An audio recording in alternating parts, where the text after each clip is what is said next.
अब बात करें कि हिमोरॉइड्स या पाइल्स।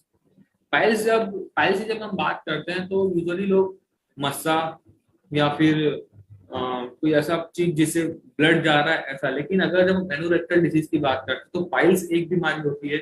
सेकंड थिंग होता है फिशर, तीसरा थिंग होता है भगंदर। हम तीनों में डिफ्रेंशिएट करें तो क्या होता है, आपकी जो कैनाल रहती है, गुदा द्वार रहता है, वहां से अगर कोई चीज तेज गति से आ रही है, आप जोर लगा रहे हैं, तो जो मांस का टुकड़ा बाहर आता है दैट इज पाइल्स। जब कड़ी लेटरिन आ रही है, आप आपकी लेटरिन कड़ी होने की वजह से आपके गुदा द्वार में जो एक कट पड़ जाता है और उससे ब्लड आने लगता है दैट इज फिशर। वो उसके कई बार क्या होता है, उस कट की वो कट अगर उस कट का इलाज नहीं किया जाए तो बाद में उस कट के अंदर का मांस भी बाहर आने लगता है दैट इज सेंटिनल पाइन। तीसरी चीज होती है भगंदर। आपके बटक एरिया में एक कोई फुंसी होती है, वो फूट कर वहीं पर बहुत सारे बोलना चाहिए मवाद हो गया या फिर ऐसी एक पैथोलॉजी बन जाती है जो अंदर घुसने लगती है, वो एक कैनाल बनाती है दैट इज भगंदर, है ना। तो ये तीन अलग अलग चीजें होती हैं। हम सिर्फ पाइल्स के बारे में और थोड़ा बहुत फिशर के बारे में बात करेंगे। भगंदर में मोस्टली छार सूत्र किया जाता है या सर्जिकल ऑप्शन सी रहते हैं, वो बहुत रेयरली ऐसा होता है कि मेडिसिन से ठीक हो रहा हो, है ना। तो हम जब बात करेंगे तो अभी हम पाइल्स और फिशर के बारे में ही बात करेंगे। अब हम बात करेंगे ये जो दोनों कारण है ये होते क्यों हैं। तो कॉजेज ऑफ हिमोराइड्स या पाइल्स की हम, हिमोराइड्स का मतलब होता है कि जिनसे ब्लड आ रहा है, ऐसे मस्से जिनसे ब्लड आ रहा होता है।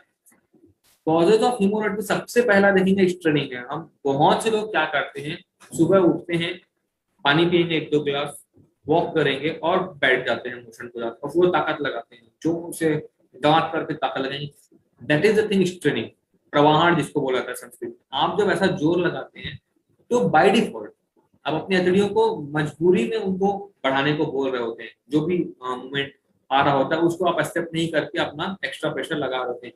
उसकी वजह से क्या होता है, आपके जो नीचे का गुदा है वो थोड़ा टाइट रहता है और वहां पर एकदम तेज तरीके से जब मोशन आता है तो आपके गुदा द्वार की जो स्किन है अंदर की उसको लेकर के निकलता है। हमारे जो होंठ के अंदर की यहाँ की जो स्किन रहती है इससे ज्यादा सॉफ्ट रहती है वहां की स्किन। अब आप यहाँ पर अगर जोर से एक बार ऐसा करें तो छिल जाती है। वहां अगर अगर मोशन स्पीड से आए तो ऑब्वियस है वहां की जो नसें हैं या वहां की जो स्किन है वो लटक के नीचे आती है, that creates piles. Second thing है कॉन्स्टिपेशन।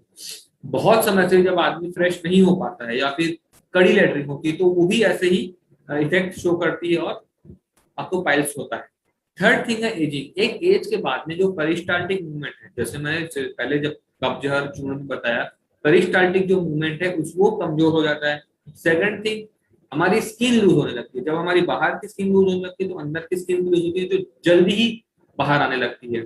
चौथी थिंग है प्रोलॉन्ग सिटिंग। प्रोलॉन्ग सिटिंग से क्या होता है, अगर हम थोड़ा सा बात करें आयुर्वेद के लेवल पे तो वहां पर वात दोष बढ़ जाता है जो पाइल्स क्रिएट करता है। सेकंड थिंग होती है वहां का जो हीट है, वहां पर जो है वहां पर हीट ज्यादा जनरेट होती है। एंड द थिंग इज कि वहां की जो मसल्स है वो जल्दी वास्ट होने लगती है और दैट क्रिएट पाइल्स। पांचवा है डायरिया। डायरिया में लगातार मोशन होने की वजह से भी एक बार जलन या मोस्टली फिशर ऐसी चीजें होती है। लो फाइबर डाइट में ये होता है, आप लो फाइबर डाइट या आप बोलना चाहिए जब पानी कम पीते हैं तो बाय डिफॉल्ट आपको कड़ी लेटरिन होती है और ये पाइल्स को क्रिएट करता है।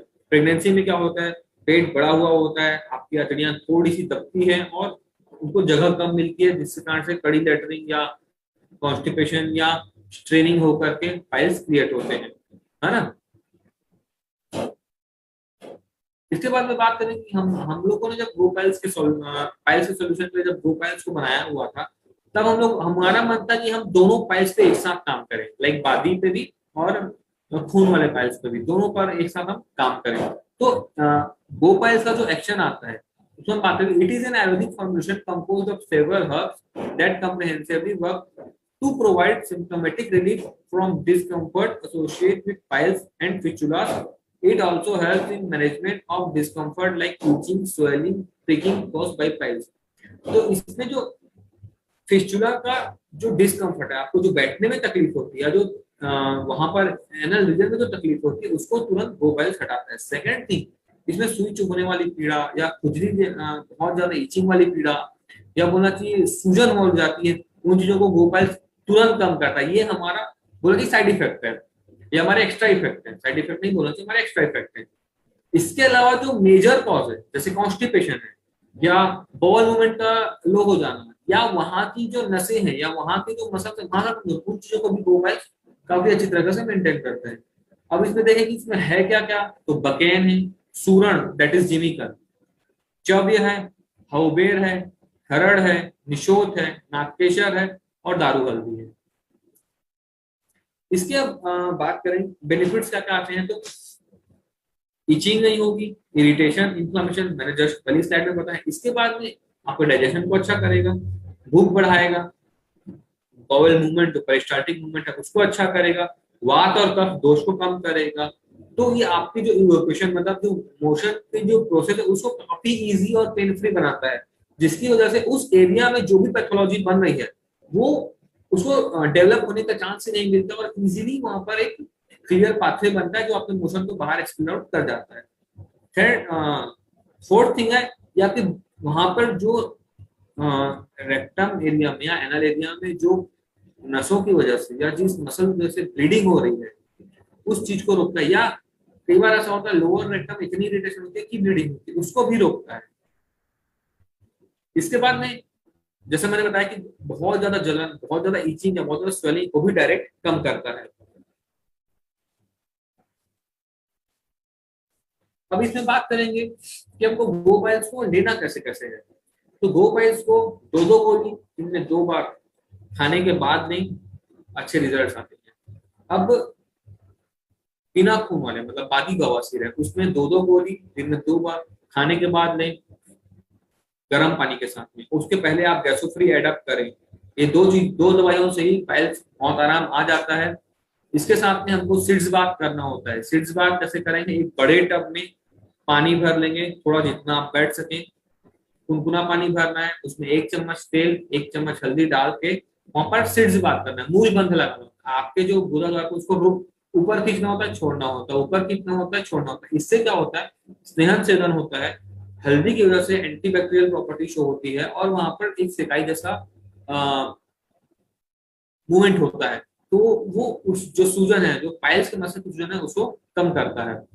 अब जो खूनी बवासीर है, खूनी बवासीर में क्या करेंगे आप, जो गो पाइल्स है उसको 2 गोली सुबह शाम खाली पेट में मक्खन के साथ में देंगे या घी के साथ में देंगे, तो वो खून जाने को कम करता है।